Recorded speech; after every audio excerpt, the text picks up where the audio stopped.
दोस्तों, आज हम आपके लिए एक रानी और नौकर की प्रेम कहानी लेकर आए हैं। दोस्तों, इससे पहले कि आप हमारी कहानी में खो जाएं, कृपया हमारे इस चैनल को सब्सक्राइब जरूर कर लें, ताकि आने वाले सभी वीडियो के नोटिफिकेशन आप तक पहुंच सके। चलिए बढ़ते हैं कहानी की तरफ। राजमहल की दीवारों के भीतर जितना वैभव था, उतनी ही गहराई से दबी हुई थीं इच्छाएं, भावनाएं और कामनाएं। यह कहानी है महारानी मेहरनाज की, जो अपनी सुंदरता और तेजस्विता के लिए पूरे राज्य में प्रसिद्ध थी।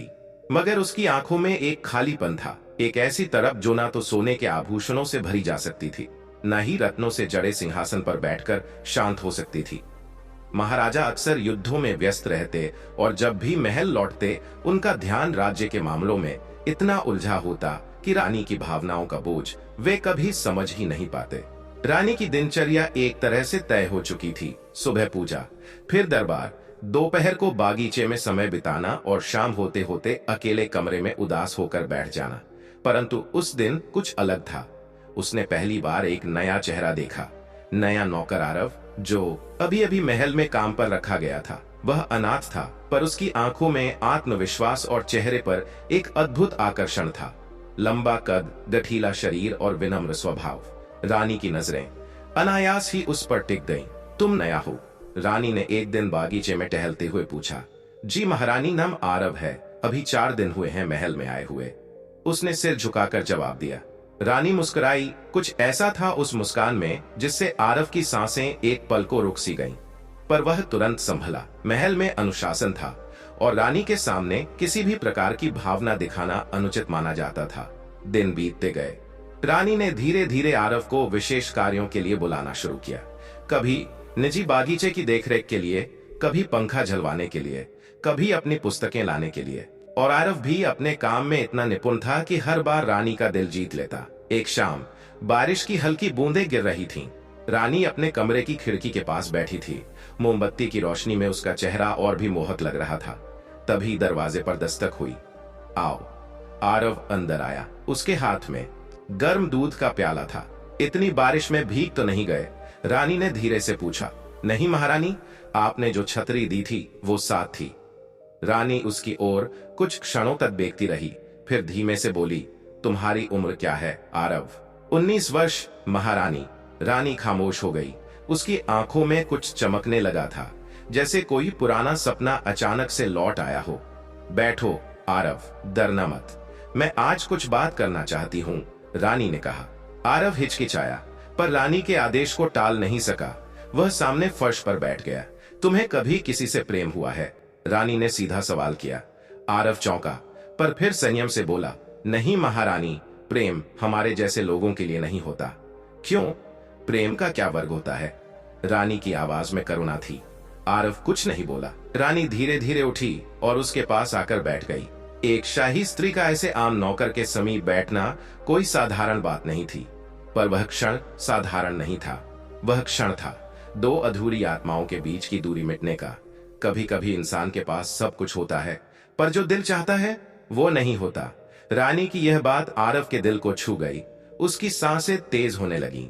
उसकी नजरों में रानी अब कोई देवी नहीं, बल्कि एक औरत दिख रही थी, जिंदा, भावनाओं से भरी, प्यार की प्यास में डूबी औरत। रानी ने अपना हाथ धीरे से आरव के हाथ पर रखा। क्या तुम मुझे समझ सकते हो आरव? आरव ने सिर झुकाया। मैं केवल समझने की कोशिश कर सकता हूँ महारानी। उसके हाथ में हल्की सी थरथराहट थी और रानी ने वो महसूस कर लिया। डरो मत, आज मैं सिर्फ एक स्त्री हूँ और तुम मेरे सामने सिर्फ एक पुरुष। बाकी सब कुछ बाहर छोड़ दो। आरव की सांसें अब तेज हो चुकी थीं। उसके चेहरे पर भावनाओं की एक आंधी चल रही थी, पर वह फिर भी खुद को रोक रहा था। अगर मैं चाहूं कि तुम मेरे करीब आओ, क्या तुम आओगे? रानी ने उसके कान में फुसफुसाया। आरव ने अपनी आंखें बंद कर लीं। उसने अपने जीवन में ऐसा प्रस्ताव कभी सोचा भी नहीं था। वह जानता था कि यह रिश्ता न केवल गलत था, बल्कि जानलेवा भी हो सकता था, पर उसके दिल की धड़कनें अब नियंत्रण में नहीं थीं। और तभी दरवाजे पर एक और दस्तक हुई। रानी चौंकी। आरव तुरंत उठा और पीछे हट गया। दरवाजे के बाहर से आवाज आई, महारानी, महाराज का दूत संदेश लेकर आया है। रानी ने खुद को संयमित किया और आरव की ओर देखते हुए धीरे से कहा, जाओ अभी। पर यह अधूरी बात अधूरी नहीं रहेगी। आरव ने एक आखिरी नजर रानी पर डाली और चुपचाप बाहर चला गया। आरव के जाते ही रानी कुछ क्षणों तक खिड़की के पास खड़ी रही। बाहर बारिश अब तेज हो चुकी थी, लेकिन उसकी आंखों के भीतर एक और तूफान उठ चुका था। उसका दिल जोर जोर से धड़क रहा था। अभी जो हुआ वो कोई सामान्य बात नहीं थी। एक रानी का अपने नौकर की ओर इस तरह झुकाव, ये न केवल समाज के नियमों को चुनौती देता था, बल्कि पूरे राजघराने की मर्यादा को भी। लेकिन रानी अब नियमों से थक चुकी थी। उसे अब भावनाओं की भूख थी, शरीर की नहीं केवल, बल्कि एक ऐसा साथी जो उसे समझ सके। और आरव में उसे वही दिखाई दिया। उधर आरव महल के पीछे बने अपने छोटे से कमरे में पहुंचा, पर उसके मन का तूफान थमा नहीं था। उसने खुद से सवाल किए, क्या मैं सही कर रहा हूं? क्या ये बस क्षणिक आकर्षण है? क्या मैं उसका इस्तेमाल कर रहा हूं या वो मेरा कर रही है? लेकिन जितनी बार वो रानी की आंखें याद करता, उसके सवाल खुद ही बुझ जाते। अगले कुछ दिन असहज से थे। रानी और आरव आमने सामने आते तो नजरें मिलती, पर शब्द नहीं। दोनों को डर था। महल की दीवारें बहुत पतली थीं और अफवाहें बहुत तेज उड़ती थीं। पर एक रात सब कुछ बदल गया। उस रात महल में एक उत्सव था। महाराज किसी दूर के राज्य में युद्ध जीत कर लौटे थे और उनके स्वागत में दरबार सजा था। नाच गाना, मदिरा, भोजन, हर चीज में शाही ठाट था। पर रानी पूरे समारोह में निर्विकार भाव से बैठी रही। महाराज की बातें, अतिथियों की मुस्कानें, सब उसे खोखली लग रही थी। रात्रि भोज के बाद जब दरबार खाली हुआ तो रानी अकेली अपने कक्ष में लौटी। बाहर पहरेदार खड़े थे। भीतर एक अजीब सी बेचैनी थी। उसने दर्पण में खुद को देखा, गहनों से सजी, रेशमी वस्त्रों में लिपटी, पर आंखें वैसी ही खाली। तभी उसने एक साहसी निर्णय लिया। उसने धीरे से दरवाजा खोला और एक खास दासी को बुलाया। आरव को मेरे कक्ष में भेजो, उसने फुसफुसाते हुए कहा। दासी थोड़ी चौंकी, पर वर्षों की वफादारी ने उसकी जुबान को बंद रखा। कुछ ही देर में आरव आ गया। इस बार वह पहले से ज्यादा सजग था। उसने दरवाजे के भीतर कदम रखा और झुककर प्रणाम किया। आरव, रानी की आवाज में अब वह मधुरता नहीं, बल्कि आदेश का सस्वर था। आज मैं सिर्फ बातें नहीं करना चाहती, मैं महसूस करना चाहती हूँ। आरव की सांसें फिर से तेज हो गईं। महारानी, अगर किसी ने देख लिया तो मैं कह दूंगी, रानी जो चाहे कर सकती है, लेकिन तुम डरो मत, मैं तुम्हें किसी मुसीबत में नहीं डालूंगी। रानी धीरे धीरे उसकी ओर बढ़ी। उनके बीच अब कोई दूरी नहीं बची थी, न सामाजिक, न मानसिक। उसने आरव के चेहरे को अपने हाथों में लिया और धीरे से उसके होठों को छुआ। वह स्पर्श जो महीनों से अधूरी चाहत बना हुआ था, आज साकार हो रहा था। आरव ने पहले तो खुद को रोकने की कोशिश की, लेकिन फिर उसकी बाहों ने रानी को थाम लिया। दोनों का शरीर अब एक दूसरे की गर्माहट महसूस कर रहा था। कोई शाही अनुशासन, कोई सामाजिक बंधन अब उनके बीच नहीं था। कक्ष की मोमबत्तियां अब और ज्यादा रोशनी देने लगी। पर्दे हवा में हल्के से हिलने लगे। हर पल, हर स्पर्श, हर सांस एक दूसरे के लिए समर्पित थी। मगर तभी महल की दीवार के उस पार एक जोड़ी आंखें सब देख रही थीं। दासी ने जो आदेश का पालन किया था, उसकी भनक महल के मंत्री रघुनाथ को लग गई थी। वह वर्षों से रानी को नापसंद करता था और अब उसके पास उसे बदनाम करने का मौका था। उसने एक गुप्त स्थान से यह दृश्य देखा और मन ही मन मुस्कुराया। अब तो रानी का खेल खत्म। सुबह होते ही महल में हलचल मचने वाली थी, पर रानी और आरव को इस बात का कोई आभास नहीं था। सुबह की पहली किरण रानी की आंखों पर पड़ी। उसने आरव को अपनी बाहों में महसूस किया।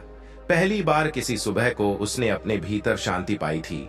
उसने उसके माथे को चूमा और बोली, आरव, क्या तुम इस रास्ते पर मेरे साथ चल सकते हो? आरव ने बिना कुछ कहे उसकी उंगलियां थाम लीं, पर तभी दरवाजे पर जोर की दस्तक हुई। महारानी, दरबार बुला रहा है, तत्काल उपस्थिति की आवश्यकता है। आवाज महल के रक्षक की थी, पर स्वर में कुछ कठोरता थी। रानी ने एक पल के लिए आरव की ओर देखा। दोनों की आंखों में डर की झलक थी। क्या उनका रहस्य अब राज नहीं रहा?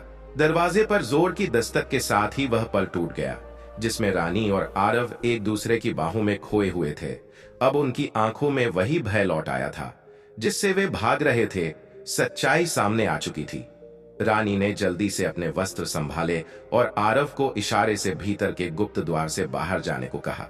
वह महल की रचना से भली भांति परिचित था, हर गुप्त रास्ता, हर सुरंग, और आज पहली बार वह रास्ते उसके निजी इस्तेमाल में आया।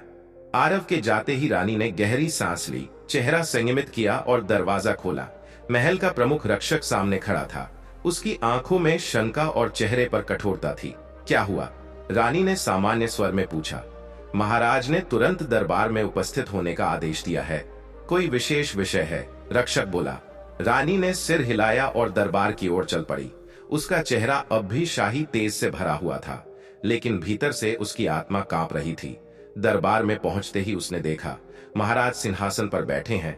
उनके दाहिने मंत्री रघुनाथ और अन्य दरबारी। महाराज का चेहरा सख्त था। रानी मेहरनाज महाराज बोले, आज एक गंभीर आरोप आपके ऊपर लगाया गया है। सारे दरबार में सन्नाटा छा गया। आप पर आरोप है कि आपने राजमहल के एक नौकर के साथ शारीरिक संबंध बनाकर राजघराने की मर्यादा को अपवित्र किया है। यह शब्द सुनते ही रानी एक पल के लिए स्तब्ध रह गई। उसकी धड़कनें जैसे रुक सी गईं। आप क्या कह रहे हैं महाराज? रानी ने आंखें झुकाए बिना कहा। क्या आप इन आरोपों को स्वीकार करती हैं? महाराज का स्वर तीखा था। रानी ने दरबार में चारों ओर देखा। हर चेहरा संदेह, उत्सुकता और नफरत से भरा था, लेकिन वह टूटी नहीं। वह उठ खड़ी हुई और बोली, हाँ, मैं स्वीकार करती हूँ। मैंने प्रेम किया है एक ऐसे इंसान से जिसने मुझे इज्जत दी, समझा और वह दिया जो इस शाही महल में कोई नहीं दे सका। स्नेह और आत्मीयता। सन्नाटा और गहरा हो गया। मंत्री रघुनाथ के चेहरे पर विजयी मुस्कान थी। तो आप स्वीकार करती हैं कि आपने महल के नियमों का उल्लंघन किया? रघुनाथ गर्जा, मैंने नियम नहीं, बंधन तोड़े हैं जिनमें एक औरत की आत्मा कैद थी। अगर यह अपराध है तो मैं अपराधी हूँ। महाराज चुप हो गए। उनके लिए यह अपमान था। राज्य की रानी ने एक नौकर से संबंध बनाए, पर भीतर कहीं न कहीं उन्हें भी एहसास हुआ कि उन्होंने वर्षों तक इस स्त्री को अकेला छोड़ दिया था। उस नौकर को पेश किया जाए। रघुनाथ बोला। रानी चौंकी। नहीं, उसे कुछ मत कहिए। वह दोषी नहीं है। उसे मैंने बुलाया, मैंने प्रेम किया। सजा देनी है तो मुझे दीजिए। पर आदेश हो चुका था। आरव को पहरेदारों ने पकड़कर दरबार में लाया। उसके चेहरे पर चोटों के निशान थे। शायद उसे रास्ते में ही पीटा गया था। राजा के महल की इज्जत लूटने वाले को मौत की सजा दी जाती है। रघुनाथ चिल्लाया, लेकिन तभी रानी ने सबके सामने अपने सिर से मुकुट उतारकर फेंक दिया। अगर मेरी गलती इतनी बड़ी है तो मैं यह शाही मुकुट ठुकरा देती हूँ। मैं रानी नहीं रहना चाहती। मैं आरव के साथ जाना चाहती हूँ, एक सामान्य जीवन जीने जिसमें प्रेम हो, विश्वास हो। दरबार हिल गया। यह कोई रानी का निर्णय नहीं था, यह एक स्त्री की आत्मा की घोषणा थी। महाराज चुपचाप अपनी जगह से उठे। उन्होंने कुछ क्षण रानी को देखा, फिर आरव की ओर देखा। उनके चेहरे पर अपमान, पीड़ा और अपराध बोध सब साथ साथ थे। जाओ जाओ जहां तुम्हारा दिल ले जाए, लेकिन फिर कभी इस महल की ओर मत देखना। तुम्हारा और इस राज्य का रिश्ता यहीं खत्म होता है। रानी ने एक शांत मुस्कान के साथ आरव का हाथ थामा और दरबार से बाहर निकल गई। महल के बाहर बारिश एक बार फिर शुरू हो चुकी थी, जैसे आसमान भी इस प्रेम की स्वतंत्रता का स्वागत कर रहा हो। कुछ वर्ष बाद दक्षिण के एक गांव में एक महिला अपने छोटे से घर में फूलों का बाग लगाती है। उसका पति पास की पाठशाला में बच्चों को पढ़ाता है। दोनों अक्सर शाम को एक साथ बैठकर चाय पीते हैं और उनके चेहरे पर एक सुकून होता है जो किसी ताज, किसी सिंहासन से नहीं मिल सकता। यह वही रानी मेहरनाज है और वह युवक अब सिर्फ आरव नहीं, उसका जीवन साथी है। शायद महलों में जो अधूरी इच्छाएं थीं, वो मिट्टी के इस छोटे से घर में पूरी हो गईं। मित्रों, हमारी आज की कहानी यहीं पर विराम लेती है। हमें पूरी उम्मीद है कि इस कहानी ने आपके दिल को जरूर छुआ होगा और आपको सोचने पर मजबूर किया होगा। अगर आपको यह कहानी पसंद आई हो तो कृपया इसे लाइक करें और हमारे चैनल को सब्सक्राइब करना न भूलें, ताकि अगली कहानी आप तक सबसे पहले पहुंचे। हम जल्द ही मिलेंगे एक और नई भावनात्मक और प्रेरणादायक कहानी के साथ। तब तक के लिए अपना ख्याल रखें और जुड़े रहें हमारे साथ। नमस्कार।